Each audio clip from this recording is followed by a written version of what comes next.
ani naani Joliba TV News filɛbaaw Joliba FM lamɛnbaaw an b'a fɔ aw bɛɛ lajɛlen aw bisimila aw ka kunnafoni gafew kɛnɛ kan i n'a fɔ aw b'a kalama cogo min sa k'a fɔ diɲɛ don o don ni waati in dalagosira an ka ɲɛmaw y'a kanu an ka kɛnɛ kɔnɔna la ka se k'an da don an balima kunnafoni gafe sɛbɛnbaaw olu ye gafe minnu cari nanzarakan na an bɛ kɛnɛ kɔnɔ ka olu bamayɛlɛmaw ye todun kan na laɲini bɛɛ lajɛlen tɛ dɔwɛrɛ koyi ka se k'aw bɛɛ lajɛlen kunnafoni waati kelen cogoya kelen o hukumu kɔnɔ gafew bɔra gafew kumana an ye gafe minnu sɔrɔ an bolokɔrɔ bisa min ye Nouvelle Horizon ye ale b'o la Soir de Bamako a b'o la kana kuncɛ ni les échos welewele awɔ jɛka baara o de sinsinnen don an bolo Joliba TV News ni Joliba FM na yan nɔ min ye télé fan fɛ maa dama dama ka wuli ka jɔ bɛ yen yaasa aw bɛ se ka an kumakan ni an jaw bɛɛ lajɛlen lasɔrɔ Augustin Eshiwihi a b'o jama cɛma Lamine Kulibali ale bɛ yen Musa Aidara a bɛ yen Yusuf Sangare a bɛ yen kana kuncɛ ni Salimata Wedrawe bi baaraw n'u tagabolo kɔnɔ radio fan fɛ sa ne yɛrɛ dɔgɔkɛ Sarama bɛ yen nɔ n'an ko a ma Musa Sanogo ne yɛrɛ Amadu Tolo an b'a fɔ aw bɛɛ lajɛlen sa aw bisimila aw ka télé mandi sanfɛ aw bisimila aw ka radio mandi la min ye Joliba TV News ani Joliba FM n y'a fɔ gafew bɔra Nouvelle Horizon an y'o sɔrɔ an bolokɔrɔ bi min ye Soir de Bamako ale b'an bolokɔrɔ kana kuncɛ ni les échos welewele wagati cogoya kɔnɔna la an t'a bila dagini da la koyi an b'a daminɛ ni Nouvelle Horizon kɛ Nouvelle Horizon a ye bɔli kɛ bi a da bɛ kibaruya dama dama la kibaruya minnu ni an ye olu sugandi aw ye koyi a ka dakuru ɲɛfɔlɔ dɔ bɛ yen nɔ a y'a jira k'a fɔ ko lakana hukumu kɔnɔna min ye an ka jamana cɛmancɛ yanfan fɛ fo ka taa se a worodugu yanfan ma kɛrɛnkɛrɛnnenya la ko min ye Banyankara mara kɔnɔna ye sa politikimaw ko olu bɔn bɛ an bɛ don min na i ko bi sa k'u hakilina di ka ɲɛsin nin wulikajɔ ninnu ma wulikajɔ minnu n'u y'a jira sa k'a fɔ ko basigi ko o tɛ cogo si la min ye an ka jamana cɛmancɛ yanfan fɛ kɛrɛnkɛrɛnnenya la min ye Banyankara mara kɔnɔna ye Nouvelle Horizon da b'a la min ye maa min ni ale de ye fasiri in kɛ sa o de ye Demba Konte Demba Konte a y'a jira sa k'a fɔ ko ka kɛɲɛ ni lakana hukumu kɔnɔna ye Mali fantan ani naani bɛɛ lajɛlen na ko kɛrɛnkɛrɛnnenya la jamana cɛmancɛ yanfan fɛ min ye Banyankara mara ka na se Bankasi mara ma ko an bɛ don min na i ko bi sa min ye banbagacimaw ye ko olu ni wulikajɔ bɛɛ lajɛlen bɛ ɲɔgɔn na yen yɔrɔ ninnu na o hukumu de kɔnɔna la sa ko min ye an ka politikima belebeleba dama dama ye sa olu bɔra ka u hakilina di u yɛrɛ ja bɛ gafe kɔnɔ yan koyi u y'a jira sa k'a fɔ ko a bɛ waati bɔ sa ko min ye jamana kɔnɔdenw ye kɛrɛnkɛrɛnnenya la maa minnu n'u sigiyɔrɔw ni o bɛn bɛ Banyankara mara ma sa ko olu ni lafiya tɛ cogo si la ko k'a sababuya kɛ an bɛ waati min na i ko bi sa ko min ye maajuguw ye n'o ye bandi terrorisiw ye sa ko olu ka wulikajɔ ko o barika bonya bɛ kosɛbɛ kosɛbɛ Banyankara mara ale kɔnɔna la ka se ka jigin ka taa min ye Mɔti fanfɛlaw bɛɛ lajɛlen na gafe da b'a la Demba Konte ka fasiri don a y'a jira k'a fɔ ko ka kɛɲɛ ni o wulikajɔw de sa ko maa dɔw yɛrɛ bɛ yen minnu ni olu bɔn bɛ u sigiyɔrɔw la o wulikajɔ min o tɔɔrɔ min ni o bɛ sigidalamaw kan Mɔti mara kɔnɔna la kɛrɛnkɛrɛnnenya la nin waati kɔnɔ fo ka taa se Banyankara fanfɛlaw ma ko politikima dama dama bɛ yen sa minnu ni u bɔra ka u hakilina di wulikajɔ ninnu kɔnɔ k'a kɛra min ye juma tɛmɛlen novembre kalo o tile 8 san 2024 premier ministre kɔrɔ min ye Musa Mara ye ko ale min ni président d'honneur do parti kɔnɔ parti min n'o bɛ wele ko yɛlɛma ko a ye wulikajɔ sabati ka wele bila ka ɲɛsin an ka cɛmancɛ fanga maaw ma koyi k'a jira k'a fɔ ko n'i y'a jateminɛ wulikajɔ hukumu kɔnɔ tagabolo min ko ni o bɛ jamana kɔnɔ an bɛ don min na i ko bi kɛrɛnkɛrɛnnenya la Banyankara ka taa se Bankasi mara ma sa Musa Mara ka fɔli la sa ko a tɛ maa yamaruya k'a fɔ k'i bɛ to sigilen ten koyi o kama a kɛn bɛ ka wele bila politikimaw ma politikima jumɛnw ko don ko cɛmancɛ maaw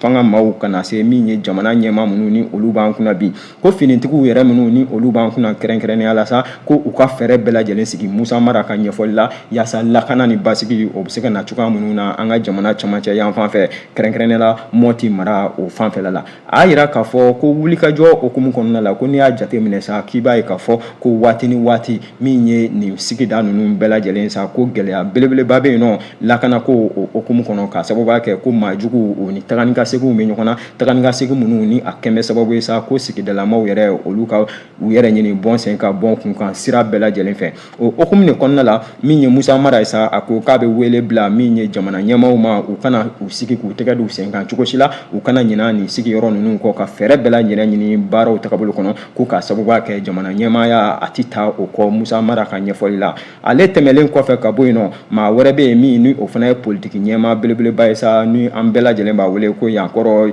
ye Samake ale min ye président ye parti kɔnɔ parti min n'a bɛ wele ko action civique et patriotique n'o ye Pakiste ko ale min ni candidat kɔrɔku do cɛbɔ kɔrɔku do kalata yɛrɛ kɔnɔna la sa jamana kuntigi kalata ale fana ye kuma ta a y'a yira sa k'a fɔ ko min ye jamana camancɛ yanfan ko ale yɛrɛ bɛ se k'i damasiyɛn k'a fɔ ko Mali yɛrɛ fan bɛɛ do koyi an bɛ don min na i ko bi ko lakana ko o sabatilen tɛ cogo si la wa o welekan kelen ko a bɛ o bila ka ɲɛsin min ye jamana ɲɛmaaw ma maire kɔrɔ min ni o bɛ Welesebugu mara kɔnɔna la sa ni a ye wulikajɔ caman kɛ jamana in kɔnɔ don tɛmɛnlenw na n'o ye yankɔrɔ ye Samake a ka kumaw sinsinnen a y'a yira sa k'a fɔ ko don tɛmɛnlenw kɔnɔna la sa ko kalenkanw tun dira min ye camancɛ fanga ɲɛmaaw fɛ ka wulikajɔ caman sabati k'a ye k'a fɔ min ye banbagacimaw an bɛ t'u sɔrɔ fo u dagayɔrɔ la ka fagonba u la ko yaasa bɛn ani kelenya ni basigi o bɛɛ lajɛlen bɛ se ka na jamana kɔnɔna la cogoya min na sa ko a tɛ kɛ cogo si la yankɔrɔ ye Samake ka ɲɛfɔli la ni min ye hakilitigi la sa ko ni baaraw ni olu ma sabati maaw ka ni o ka se ka kana sira bɛɛ lajɛlen fɛ ko bari ni bɛɛ lajɛlen siran bɛ k'i bɛ sigilen baaraw tagabolo kɔnɔna la maa juguw ni wulikajɔ bɛ ɲɔgɔn na sa ko maa tɛ yen nɔ k'i bɛ se k'a fɔ ko i b'i yɛrɛ lafiya sira caman fɛ a y'a yira a ka ɲɛfɔliw kɔnɔ yankɔrɔ ye Samake ka kumaw don halisa ko min ye droit de l'homme ye tagabolo bɛɛ lajɛlen kɔnɔna la sa ko siraw de don sira minnu ni wajibi yɛrɛ do koyi ka ɲɛsin jamana ɲɛmaaw ma jamana kɔnɔdenw u ka fɛɛrɛ bɛɛ lajɛlen kɛ sa yaasa olu niw bɛ se ka lakana sira bɛɛ lajɛlen fɛ ko bari ale yankɔrɔ ye Samake a ka faamuyali la a ɲɛ bɛ waleya minnu na an bɛ don min na i ko bi ko maaw bɛ u yɛrɛ ɲinina bɔn sen kan bɔn kun kan ko k'a sababuya kɛ an bɛ wulikajɔ min na i ko bi ko min ye société civile tagabolo bɛɛ lajɛlen kɔnɔna la ka na se min ye parti politigiw ma yanni a bɛ se finitigiw yɛrɛ ma ko bɛɛ lajɛlen jɔrɔn bɛ jɔrɔ in kun tɛ dɔ wɛrɛ ko yankɔrɔ ye Samake ka fɔli la sa ko min y'a jateminɛ maa juguw ko olu ka wulikajɔ o de barika bonya bɛ kosɛbɛ kosɛbɛ ka ɲɛsin min ye population civile yɛrɛ ma kɛrɛnkɛrɛnnenya la finitigi minnu ni olu kan ka lakanali kɛ waati ni waati kɔnɔna la sa ko gɛlɛya belebeleba b'u kan hali ni ka sɔrɔ an bɛ don min na i ko bi sa ko min ye camancɛ fanga maaw ye yankɔrɔ ye Samake ka fɔ la ko u kɛn bɛ ka kalenkanw di baaraw kɔnɔna la bari kalenkan ninnu a nɔ ko o tɛ ye la an bɛ don min na i ko bi ale tɛmɛlen kɔfɛ ka bɔ yen min ye kuma ye maa dɔ y'a ta maa min ni o ye Kodɛm ale ɲɛmaaba ye ale yɛrɛ fana kɛra minisiri kɔrɔ ye Mali kɔnɔna la kalanko o tagabolow kɔnɔna la Useni Amion Gindo do ale ye kuma ta a y'a yira k'a fɔ ɲɛfɔliw kɔnɔna la baara in kɛra sibiri an y'a fɔ novembre kalo o tile 9 san 2024 a y'a yira k'a fɔ ko min ye opinion nationale n'o o ye jamana kɔnɔdenw ka na se min ye opinion internationale n'o ye maa minnu ni olu sigin tɛ jamana kɔnɔna la ko bɛɛ lajɛlen b'a kalama k'a fɔ an bɛ don min na i ko bi min ye maliyɛndenw ye sa minnu kɛrɛnkɛrɛnnenya la jamana worodugu yan fan fɛ ko lafiya da si miniti kelen ko o tɛ u bolo ka sababuya kɛ waati bɛɛ lajɛlen na ko min ye u ka baganw ye Mɔti mara kɔnɔ ka na se Baɲangara fanfɛlaw ma fo ka taa se Tombouctou Gao Kidal a da bɛ olu la a y'a yira k'a fɔ ko waati bɛɛ lajɛlen na min ye maa juguw ye k'u bɛ bali ka poyi maaw ni o tɛ to yen nɔ min ye u ka baganw ye ko o tɛ to yen nɔ tagabolo bɛɛ lajɛlen kɔnɔna la waati ni waati ko bali ka poyi min ni maa juguw ni u b'o kɛ kununko ko kuma ɲɛfɔ caman kɛra a kɔnɔ k'a yira k'a fɔ ko min ye Mali finitigiw ye olu bɛ sanna ko tiɲɛ do o sanna baara bɛ min ni o bɛ yen nɔ sa k'o kana kɛ sababu ye sa camancɛ fanga ɲɛmaaw u ka sigi k'u tɛgɛ fila da u sen kan ko n'u sigi k'u tɛgɛ fila da u sen kan k'an bɛ waleya min kɔnɔ i n'a fɔ bi tile in na sa jamana worodugu yan fan fɛ ko sira de don sira min ni a gɛlɛyan bɛ kosɛbɛ kosɛbɛ ko k'a sababuya kɛ wulikajɔw la min ye Useni Amion Gindo a ka ɲɛfɔli la halisa a ko wulikajɔw la sa fɛɛrɛw ma an na fɛɛrɛw bɛ ɲɔgɔn na cogo min maa juguw ko u fana n'u ka fɛɛrɛw bɛ ɲɔgɔn na ten o de kama waati dɔw la ko Mali gouvernement kana se min ye Mali finitigiw ma waati dɔw la sa ko an bɔra ko ka kule kosɛbɛ kosɛbɛ k'a yira k'a fɔ ko se kɔni ko o ye an ta ye an bɛ don min na i ko bi ko a bɛna fɔ ko o rapport de force ko o b'a ka yɛlɛma dɔɔni dɔɔni ko k'a sababuya kɛ a yɔrɔnin kama olu ye hakililajigin kɛ k'a yira k'a fɔ ko maa juguw ko u ma taa pepewu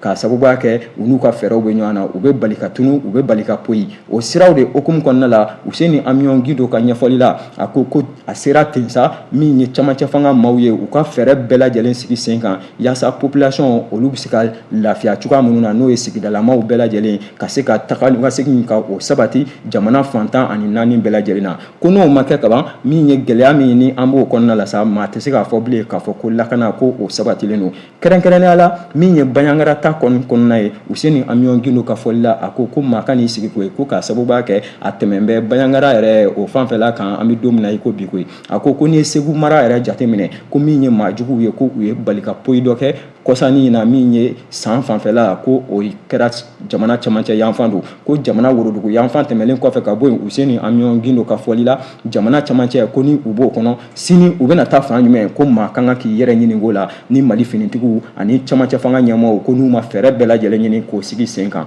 Fasiri a bɛ Nouvelle Horizon kɔnɔ Demba Konte ale de ye fasiri in kɛ aw bonya b'a la.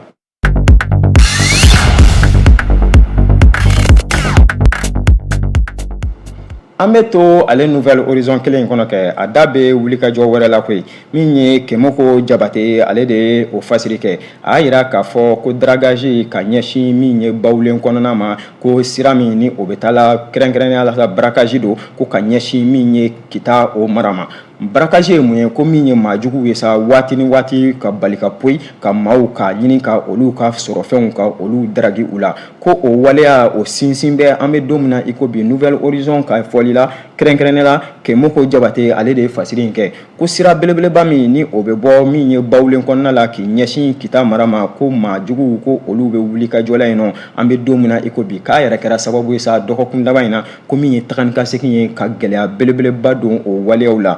Gafe y'a jira k'a fɔ ko juma novembre kalo tile 8 san 2024 ko nin sira belebeleba in kan sira min ko n'a bɛ bɔ Kita mara kɔnɔna la k'i ɲɛsin kungo kɔnɔna ma kungo min n'a bɛɛ lajɛlen b'a wele ko bawulen ko min ye maajuguw ye sa ko u ye hold up belebeleba kɛ in o ti dɔwɛrɛ koyi ko ka taa u dogo nin yɔrɔ in na ka maaw k'a ɲini ka olu daraki k'u ka sɔrɔfɛnw ka olu minɛ la. Gafe da b'a la Kemoko Jabate ale de ye fasiri kɛ a y'a jira k'a fɔ ko min ye forêt min n'o ye kungo kɔnɔna min n'o bɛ wele ko bawulen ko o barika ka bon kosɛbɛ kosɛbɛ ka sababu kɛ a kɔnɔ ko o fɛrɛn bɛ kosɛbɛ o hakilina de kɔnɔna la sa ko maajugu ko u ye daragili kɛ nin yɔrɔ in kɔnɔna la maajugu minnu ni ale yɛrɛ kɛn bɛ k'a jateminɛ sa ko adamadenya fansi o tɛ u bolo ko k'a sababu kɛ mun ye min ye lakana tagabolo bɛɛ lajɛlen sa ko u y'a ɲini sa ka basigi min ni o bɛ ka ɲini ka sigi jamana kɔnɔ ko u ban bɛ o waleyaw ma kɛrɛnkɛrɛnnenya la Kita yanfan fɛ a y'a jira k'a fɔ ko ka kɛɲɛ ni maaw ka tagani ka segin de sa ko seereya nana ye a ko kɔnɔna la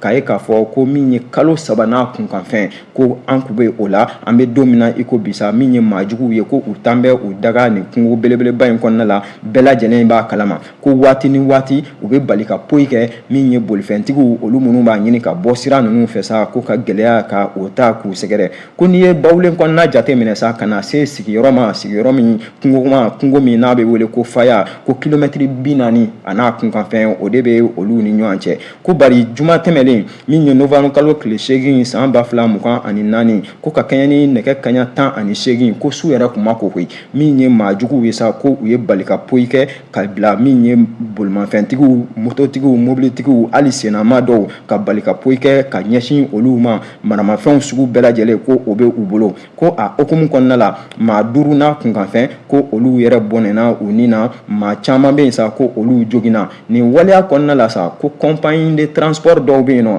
da bɛ minnu tɔgɔ la an da tɛna se a tɔgɔ ma k'a sababu kɛ an tɛ publicité kɛnɛ kan ko min ye o compagnie de transport ninnu ye sa olu dɔw k'u sera kɛnɛ yɛrɛ kɔnɔna la sa minnu y'a ɲini sa k'a fɔ k'u b'u kɔsegin k'u kɔ kɛ bɔ ye k'a sababu kɛ ko marifa mugu mankan ni sira caman yera a ko kɔnɔna la ko a waleya ko a gɛlɛyara kosɛbɛ kosɛbɛ min ye sigida kɔnɔna ye kɛrɛnkɛrɛnnenya la Faya ale kungo belebeleba kɔnɔna la ka bɔ Bamako k'i ɲɛsin min ye Kita fanfɛlaw ma ko n'i y'a jateminɛ min ye bawulen kɔnɔna ye gafe ka ɲɛfɔli la halisa Kemoko Jabate a ko wagati ni wagati min ye kungo in kɔnɔna ye sa ko tubaw ko olu de bɛ sigi ko o hukumu kɔnɔ wele bɛ bilalen min ye bolifɛntigiw ma n'o ye transporteurs ye ka na se kɛrɛnkɛrɛnnenya la jamana ɲɛmaaw ma fɛɛrɛw ka ɲini ni sira wɛrɛw ni olu tɛ se ka sɔrɔ fɛɛrɛw ka ɲini yaasa min ye kungo belebeleba ninnu ye sa olu kana fɛɛrɛ ka se cogoya ma cogoya minnu n'a bɛ kɛ sababu ye sa ko maaw ka dɛsɛ ka ɲɔgɔn ye yɛrɛ a kɔnɔna la koyi ko k'a sababu kɛ ni o waleyaw nana Kemoko Jabate ka ɲɛfɔli la ko min ye seriyali min ni o yera ko kɔnɔna la juma tɛmɛlen novembre kalo tile 8 ko o ɲɔgɔn waleyaw bɛ y'a kɔnɔ ko k'a sababu kɛ mugu mankanw bɛ bɔ la Faya kɔnɔna la olu yɛrɛ seriyara a kan ko bari maa ɲɛ tɛ maa la k'a sababu kɛ tu a barika ka bon kosɛbɛ kosɛbɛ o waleya de kɛra sababu ye sa ko min ye maa 5 n'a kunkanfɛn sa olu ka jogin bari ko bolifɛntigiw ko olu sera k'u jɔ u jɔyɔrɔ la ka u kɔsegin n'u ka bolifɛnw ye k'u kɔsegin ni maaw ye k'a sɔrɔ n'a ma kɛ ni gɛlɛya wɛrɛw ye barakaji belebeleba min ni u dafilɛ a la sa ko waati ni waati ka maaw ka sɔrɔfɛnw ka ɲini ka olu daragi u la baara de don baara min ko ni a sinsinnen don sira kɔnɔ sira min ni o bɛ bɔ min ye Bamako k'i ɲɛsin Kita mara ma walima ka bɔ Kayi k'i ɲɛsin Bamako mara ma i tɛmɛtɔ bolifɛn sira fɛ sa ni Kita fanfɛla ye ko gɛlɛya don gɛlɛya min ni a kan ka lajɛ Kɛmɔgɔ Jawate ale de ye fasiri kɛ Nouvelle Horizon kɔnɔ bi bɔli don aw bonya b'a la.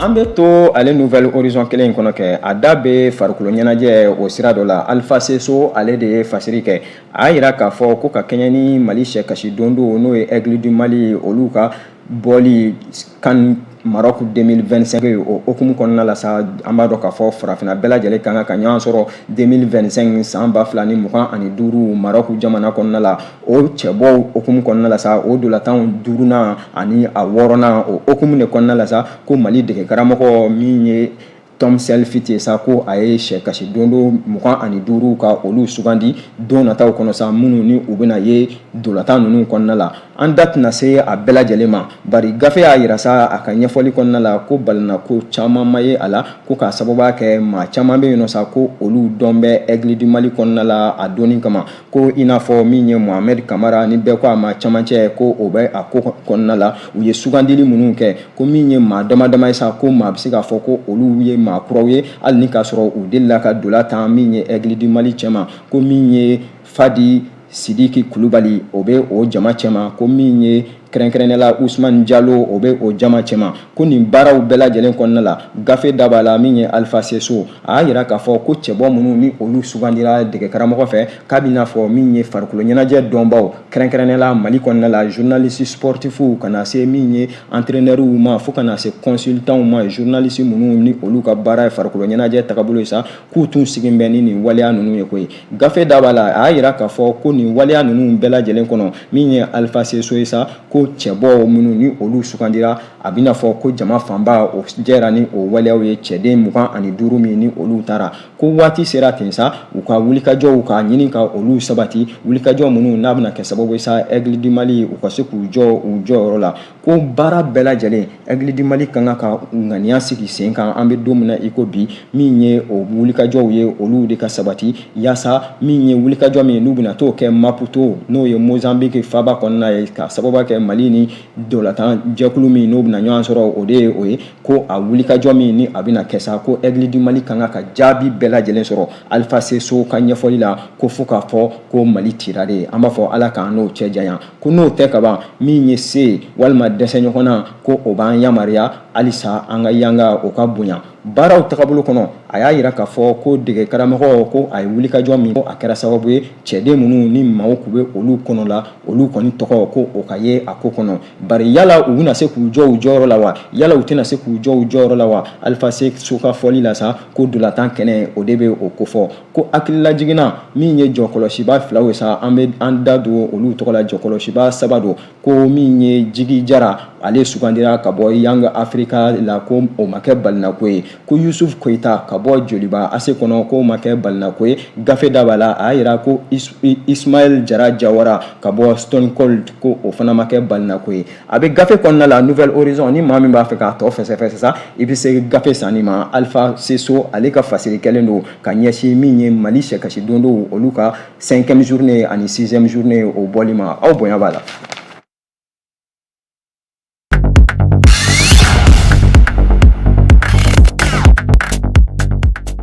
An bɛ bɔ Nouvelle Horizon kɔnɔ k'a ɲɛsin Soir de Bamako ma Soir de Bamako a fana ye bɔli kɛ bi a da bɛ wulikajɔ damadama la ko ye a y'a yira sa k'a fɔ ko min ye san 4 tɛmɛlen kɔfɛ ka ɲɛsin jamanakuntigi kɔrɔ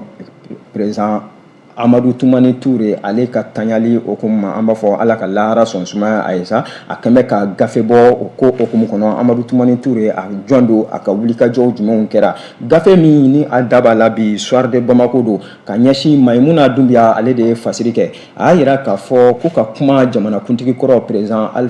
Amadou Toumani Touré ale kan ko baara gɛlɛman belebeleba don hali ni ka sɔrɔ ko maa caman b'a lakodɔn ko k'a sababuya kɛ n'i ma fili n'i ma ɲina k'i bɛ be ɲina fɛn dɔw kɔ a ka kow tagabolo kɔnɔna la. Maimuna Doumbia ka fɔ do soir de Bamako kɔnɔ a y'a gɔrituru waleya damadama kan. A y'a yira k'a fɔ ko min ye Amadou Toumani Touré ko a bangera min ye novembre kalo o tile 4 san 1948 Moti mara kɔnɔ. A y'a yira k'a fɔ ko min ye ancien soudanais do Soudan français o okumu kɔnɔna la ko wulikajɔw okumu kɔnɔ san 1960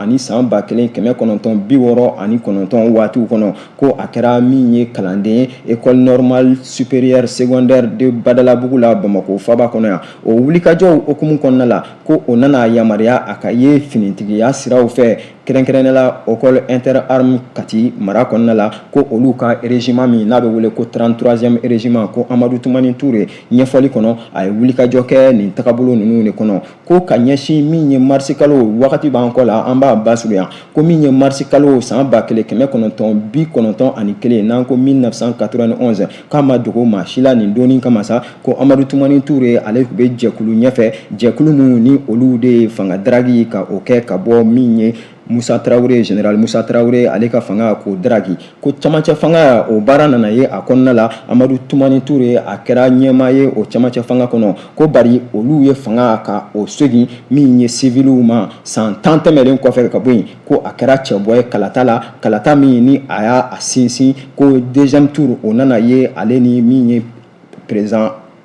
Ibrahim Boubacar Keita u ni ɲɔgɔn cɛ an b'a fɔ ala ka lahara sɔn sumaya o fana ye ko o tali kɔnɔna la min ye Ibrahim Boubacar Keita ko ale ye jɔyɔrɔ min sɔrɔ a ko kɔnɔna la a donni kama sa o ma yamaruya ka kɛ jamanakuntigi Soumaïla Cissé ale fana tun bɛ cɛbɔla nin waati kɔnɔna la ko m'o fana yamaruya ka kɛ jamanakuntigi min ye kɛrɛnkɛrɛnnenya la min ye Amadou Toumani Touré ko ale de ɲɛmaa sɔrɔ a donni kama o walikajɔw bɛɛ lajɛlen okumu kɔnɔ a ye baara minnu kɛ gafe daba la an da tɛna se o bɛɛ lajɛlen ma ko tasibila kɛnɛ don ka ɲɛsin min ye a ka taɲali o san yɛlɛma min ni an bɛ a kɔnɔ bi don in yɛrɛ la sa ko wulikajɔ don tasibila belebeleba don min ni a kan ka kɛ maa kofɔlen ye k'a tɛ se ka kɛ cogo si la min ye Maimouna Doumbia ka ɲɛfɔli la soir de Bamako kɔnɔ ko ka tɛmɛ ten ka kɛ i n'a fɔ ni foyi ma kɛ ko min ye Amadou Toumani Touré a ye wulikajɔ caman sabati jamana in kɔnɔ k'a y'a yira sira caman fɛ k'a fɔ ko a bɛ Mali fɛ ko hali ni k'a sɔrɔ maa dɔw y'a yira k'a fɔ fili yera baara dɔw kɔnɔ ko o tɛ ban a la adamadenya tagabolo kɔnɔ Maimouna Doumbia ka ɲɛfɔli don a kɔni y'a yira k'a fɔ ko bi tile kɔnɔ laɲini bɛ kɛli sa k'a fɔ maliyɛnden bɛɛ lajɛlen an ka duwawu bɛɛ lajɛlen kɔnɔna la sa an ka duwawu kɛ jamanakuntigi kɔrɔ in ye n'o ye Amadou Toumani Touré Maimouna Doumbia ale ka fasiri kɛlen don soir de Bamako kɔnɔ u ka bi bɔli.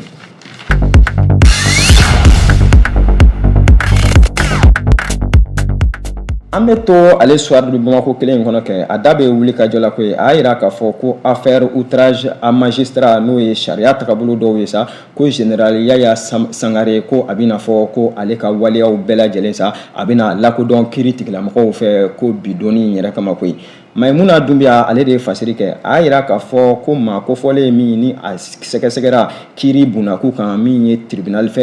min n'o ye commune 5 n'o ye sigiyɔrɔ 5nan o tribunal ye sa ko u ka wulikajɔw bɛɛ lajɛlen kɔnɔna la min ye kɔnɔnamɛlen kɔfɛ ka bɔ yen ko bi min ye novembre kalo o tile 11 ko min ye APR min ni o ku kɛra sa ko o jaabiw olu bɛna di ka ɲɛsin min ye général Sangare ale ka wulikajɔw tagabolow bɛɛ lajɛlen ma gafe y'a yira sa k'a fɔ ko don tɛmɛlenw kɔnɔ k'a k'u yira la sa k'a fɔ ko ka kɛɲɛ ni nin wulikajɔ ninnu bɛɛ lajɛlen ko maa kɔfɔlen ko a kan ka $100,000 ani $10,000 ko ka o dɔnɔ wulikajɔw okumu kɔnɔ bari baara ninnu kɔnɔna la sa ko min ye a surunadolibaw ye olu tun ye laɲini kɛ laɲini minnu ni u y'a kɛ ka ɲɛsin sariya tigilamɔgɔw ma laɲini minnu ni u y'a kɛ ka ɲɛsin jamana yɛrɛ ma ka ɲɛsin min ye wulikajɔ min ni o bɛ général Yaya Sangare ale kan ko o baara ninnu bɛɛ lajɛlen kɔnɔ sariya n'a tagabolo kɔnɔna la sa ko kiiri tigilamɔgɔw u taara gafe ninnu bɛɛ lajɛlen lajɛ ka laɲiniw bɛɛ lajɛlen lajɛ sa o jaabi ko o de bɛ kɔnɔlen bi donni yɛrɛ kama wulikajɔw hakilina kɔnɔna la gafe daba la u y'a yira k'a fɔ ko ka bɔ kuma kɔnɔna la sa k'u bɛ maaw hakili jigin k'a fɔ ko général Yaya Sangare ko a si bɛ talikɛla an bɛ don min na i ko bi san 70 ani san 3 kan min ni o bɔra baara bɛɛ lajɛlen kɔnɔna la sa soir de Bamako ka ɲɛfɔli la ko u bɛ o di limanaw ma sini yɛrɛ koyi yaasa dafa baara olu bɛɛ lajɛlen bɛ se ka kɛ maa bɛ se ka min kɔni gɔri turu min kan u ka ɲɛfɔliw kɔnɔna la sa Mayimuna Dunbiya a y'a jira k'a fɔ ko kiiri jaabiw sa ka ɲɛsin Général Yaya Sangare ma ko o baaraw bɛɛ lajɛlen ko a bɛna dafa bi donni yɛrɛ kama an b'a fɔ n ko Ala ka a jatigɛ bonya ni a masiba ye Fasiri a bɛ Soir de Bamako kɔnɔna la u ka bi bɔli aw bonya b'a la ni les échos welewele ale ka ni bataki kelen ɲɛ kɛ les échos welewele u y'a jira k'a fɔ ko mission conjointe d'évaluation des dégâts causés inondation ni o ye jibonto min ni an y'o sɔrɔ sanji tagabolo kɔnɔna la sa jɛkulu min ni o sigira jamana ɲɛmaaw fɛ ka jateminɛ kɛ ni wulikajɔ ninnu kɔnɔna la mantɔrɔ ni mantɔrɔ jumɛnw sera maaw ma o siraw fɛ sa ko min ye juma kana se karima novembre kalo tɛmɛlen kɔnɔna la sa ko min ye Redouane Ag Mohamed Ali ni ale ye ministre ye commissaire sécurité alimentaire o hukumu kɔnɔ kana se Daniel Simon Kelemama ko olu ye wulikajɔ sabati office du Niger ɲɛmaaba ale ka bonya kɔnɔna la n'o ye Mamadou Mustafa Jara ye ko u ye wulikajɔ sabati wulikajɔ min kɔnɔna la sa n'a kɛra tile saba wulikajɔ ye Buguni mara Sikaso mara Kucala mara ka taa lajɛli kɛ yen nɔ lajɛli ninnu hukumu kɔnɔ sa k'u y'a ye k'a fɔ ko sɛnɛfɛnw olu bɛ yanga kɔnɔ yanga min ni o bɛ faamu an bɛ don min na i ko bi bari gɛlɛya ni gɛlɛya minnu ni jamana ɲɛmaaw y'a u bila o ɲinini la sa k'u y'a sɛnsɛn k'a sɛbɛntiya k'a ye k'a fɔ ko min ye san mara kɔnɔna ko gɛlɛya caman bɛ yen nɔ ji a ye o gɛlɛya minnu nati Buguni kɔnɔna la o fana fɛn kelen ko Sikaso o fɛn kelen Kucala o fɛn kelen o b'a yira sa ɲɛfɔliw kɔnɔ ko don nata kɔnɔ wagati b'an kɔ la ko min ye nin baara ninnu bɛɛ lajɛlen sa u bɛna fɛɛrɛw ɲini a la maa minnu ni olu ye mantɔrɔ sɔrɔ nin kow kɔnɔna la sa dɔɔni bɛ se ka di u ma cogo min u ka siraw tagabolo kɔnɔ yaasa a mantɔrɔ caman bɛ se ka bɔ a la cogo min na Fasiri Sar de y'a kɛ a bɛ min ye les échos welewele kɔnɔ u ka bi bɔli e ko a yɛrɛ tɛ dan siri an ka bi fasiriw la de fasiri minnu ni an y'olu sɔrɔ k'u kɔnɔ kuma fɔ ye an y'o de fɔ Joliba TV News ni Joliba FM an ka laɲini bɛɛ lajɛlen tɛ dɔwɛrɛ ni gafew bɔra ka ban an bɛ se kɛnɛ kɔnɔ k'u ta k'u bamayɛlɛma o ye to dun kana yaasa faamuyali a bɛ sɔrɔ baara kɔnɔ majɛ o majɛ n'a y'o ye baaraw na sa o ye anw ka majɛ adamadenya yɛrɛ a tɛ taa o kɔ an bɛ hakɛto ɲini kɛ o fɛ gafe sɛbɛnnaw kana se jeliba ɲɛmaaw ma olu ka majɛ fansi tɛ a ko kɔnɔna la o hakilina kelen in na an bɛ foli kɛrɛnkɛrɛn an filɛbaw n'an lamɛnbaa bɛɛ lajɛlen k'a fɔ ko tile kuru baara don a ye to sɔgɔlen aw ka télé mandi la a ye to sɔgɔlen aw ka radio mandi la Joliba TV News Joliba FM an ka baara bɛɛ lajɛlen tɛ dɔwɛrɛ k'aw kunnafoni jumɛnw ko don kunnafoni gɛrɛgɛrɛw ni Ala ma an ka jɔnya jɔ an na an bɛ ɲɔgɔn sɔrɔ yan nɔ don nataw kɔnɔ an b'a fɔ aw bɛɛ lajɛlen Ala ka tile hɛrɛ